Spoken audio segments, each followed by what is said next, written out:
I wouldn't touch anything from this place because they are cutting meat here. They cut people up. Yeah. Why do they cut the people? Because fish is like that size. So that's why they have to cut them into pieces so that they can eat them easily. And they think that is the best way to give back your body back to the nature. 带着2个孩子坐40小时火车去西藏，还要经历高原反应的考验，只为见证现实里最真实的西藏。这听起来就像是一场冒险旅途，源于妻子的一个疯狂提议。而他们之所以选择坐火车，是为了让身体逐渐适应海拔高度。可没想到，随着海拔逐渐攀升，身体也逐渐产生了反应。Things seem like they just got real once the oxygen tubes came out. So we're currently 28 hours into our 40-hour trek from Beijing to Lhasa, Tibet. 不过工作人员再三强调，只有晚上7点半才能使用，所有人不能提前。就在窗外的群山开始拔地而起，列车员用翻译软件告诉他们，今晚12点所有人都会出现高原反应。妻子和博主都开始头痛眩晕。虽然他们曾在高海拔地区生活过，但西藏的海拔还是超出了他们的预期。 We should definitely go to sleep before it gets too bad. It's 9:30 now, and if it's supposed to be the worst at midnight, I want to be Asleep where? definitely completely asleep when that happens. 晚上睡觉时，女儿腿部出现肌肉痉挛，妻子一边给女儿按摩，一边让她不停喝电解质饮料，直到次日天光亮起，车窗外成群的牦牛在高原上游荡，他们才露出欣慰的神情。列车逐渐降到12000英尺，周围的景色开始变绿。抵达拉萨后，眼前的景象让他们震惊。布达拉宫在远处若隐若现，但周围的一切都出乎意料的现代化。无人机在城市上空穿梭，这完全不存在于美国。 What? Woody, there are drones everywhere. Bro, one's right there, one's right there. Well, right next to each other.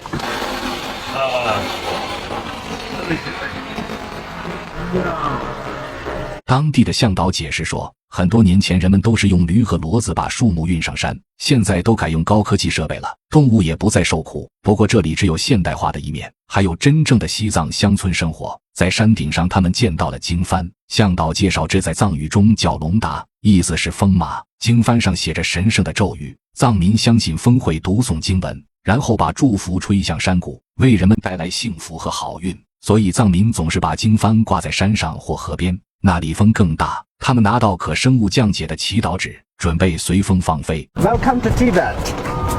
Dasi Delay. I shout. Yeah, shout. So, to call the wind.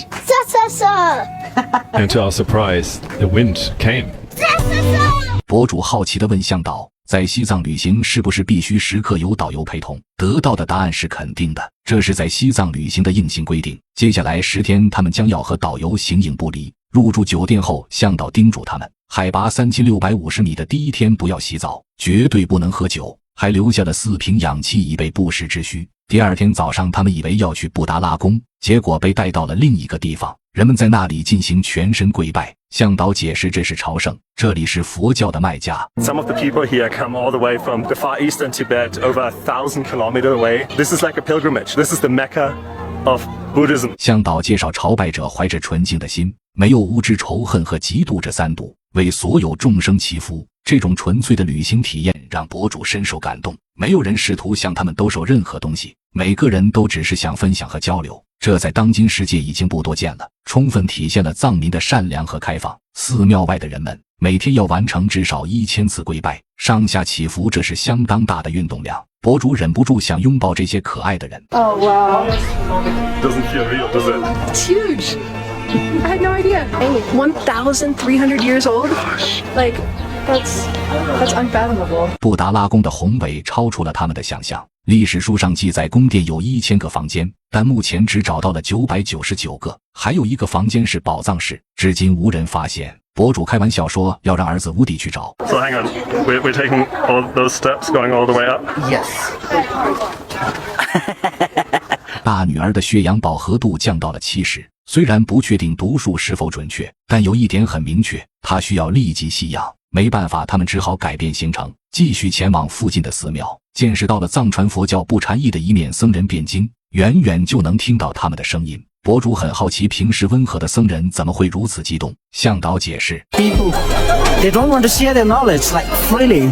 So when you debate, then they have to share their knowledge each other. 像这样拍手则表示你错了。僧人们不会轻易分享知识，只有通过辩经才能交流智慧。正因如此，每天只辩经1小时，能够让他们释放所有的情绪，剩下的时间再平静下来。辩论的主题是藏传佛教哲学。喧闹过后，是时候放松一下了。他们来到当地的茶馆。So you just leave the money on the table? Yeah, you just have to leave the money. And now she's gonna pour a tea, and then she'll count it everything by herself. 随后向导带着他们去吃了最正宗的素食藏餐。在餐厅，博主尝试了酥油，向导说这对嘴唇很好，不过妻子不太喜欢这个味道。第二天早上，他们打包了行李，离开拉萨，前往了藏东。据说哪里有森林和冰川。 So amazed by how new everything is.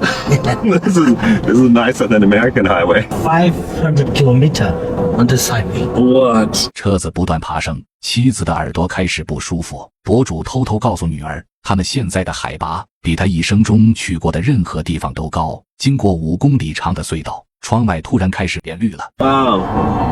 There's a green Tibet. We Tibetans believe Yulan as the second Switzerland. 路边有许多古塔，据说有1300年历史，传说是用来捉龙的，实际用途是抵御敌人。景色看起来和科罗拉多惊人的相似，所到之处都如此发达。博主完全没想到，翻越山口时女儿又不舒服了。海拔4000米，窗外开始下雪。向导介绍，藏民在翻越山口时都会大喊嗖嗖嗖，这是一种崇拜仪式，一定要大声地喊出来。Like that to bring out all your sorrow out. 12小时后，这趟车程终于结束了。一家4口在酒店睡得很好。第二天，他们来到牧民家中，体验当地人1天的生活。向导给博主介绍了家庭成员：公牦牛才叫 Yak， 母牦牛叫 DRI。主人每天会为小牦牛准备早餐，主要的食物是大麦。孩子们体验了喂养牦牛。 Do most Tibetans live like this? Yeah, every Tibetan lives like that here. 来到了藏族小朋友的家后，女主人端出托尔马德西。向导介绍，这在古代只有地位很高的人才能吃到，里面的草药很难采集到，放了纯酥油拌着特别好吃。 How's the butter? Do you better? I'm in love with this. It's the yummiest thing I've ever had. 女儿想学做藏式面包，主人家热情地教她，她很快就出师了。早餐后，主人家拿出牦牛奶酪，要他们放在嘴里慢慢融化。显然妻子不是很喜欢这味道。接下来是射箭体验，所有人穿上藏族传统服装，看起来既滑稽又迷人。只可惜刚熟悉环境就要继续赶路，因为接下来他们还要去很多地方，所以不得不离开村庄。 Genuinely, thinking of Tibet, this is not what you think of. This is like subtropical rainforest mixed with Colorado. It's beautiful. 路上可以看到正在建设的高铁，从成都到西藏。博主觉得简直不可思议。又一次深夜抵达，第二天早上才看清周围环境，窗外下了很多雪。他们要坐这辆3轮车去冰川，等待了许久才拿到通行证，就像解锁游戏新关卡。 There are 6 glaciers here. The most beautiful glacier could be Yalong, so this is where we are going today. 他们要在崎岖陡峭的土路上行驶，非常颠簸。途中看到冰川湖，景色壮观，但路上堵车了，是否要掉头返回？博主说绝不放弃，他们大老远来就是为了这个。 We just follow the Tibetan driver because they're locals now. Oh my god. We're coming!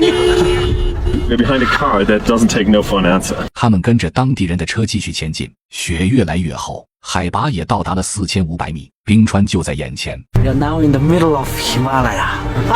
向导带着他们进了一个湖中心，博主有点担心，知道上方是冰川湖，再过几周这里就会被水淹没，无法进入。冰洞里的结构让博主想起宇宙动画，星系如何连接成局部星团。品尝冰川水，探索瀑布，寻找猛犸象。结束洞穴游玩后出来，孩子们发现地上很多糖果，向导介绍说那是贡品，希望他们不要触碰。 I wouldn't touch anything from this place because it's really dirty. Because they are cutting meat here.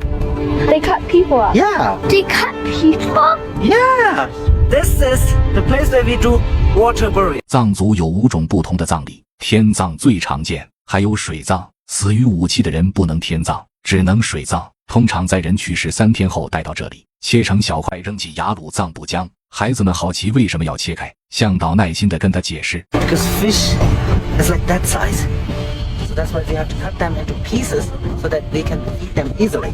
And we think that is the best way to give back your body back to the nature. 博主看儿子没懂，赶紧解释，只是在人死后才切，所有人最终都会死，然后来这里被切成块，位于河边成千上万的哈达，每一条都代表一个在这里安息的人。 is the only one platform for water burial in Tibet. They wrap the dead with white scarves. Are those scarves down there, those thousands and thousands of scarves, are they each from a person that came through here? Yes, certainly. 突然他们看到有人在磕长头，这位朝圣者每天磕7到8小时，已经磕了9天，还要再磕几天才能到拉萨，回到他们第一天去的地方。他的虔诚让人动容。接下来他们去购买了经幡，然后找了一个制高点，让风把祈祷带得更远，比如山谷、山峰或河流。 Look at this. Just keeps going along here. Wow. We gotta hang up a prayer flag? Yeah. Let's do it. 山顶的风非常大，但一家人在互相协助下，成功的将经幡挂了起来。接着他们跟着向导来到了附近僧人修行的寺庙，这里有11世纪建造的原始佛像。博主希望孩子们学习冥想，学会让心灵平静。僧人同意教孩子们藏传佛教的强大咒语。